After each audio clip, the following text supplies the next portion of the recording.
sali portretowej Muzeum Zachodniokaszubskiego w Bytowie na ostatnim w tym sezonie spotkaniu z cyklu Muzyka na Zamku.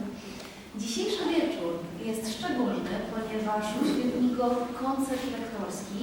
Na scenie wystąpią prorektorzy Akademii Muzycznej im. Stanisława Łańcuszki w Gdańsku, doktor habilitowany Andrzej Kacprzak na skrzypcach oraz przy fortepianie dr Magdalena Orlik-Jankowska i profesor doktor habilitowany Marek Rocławski.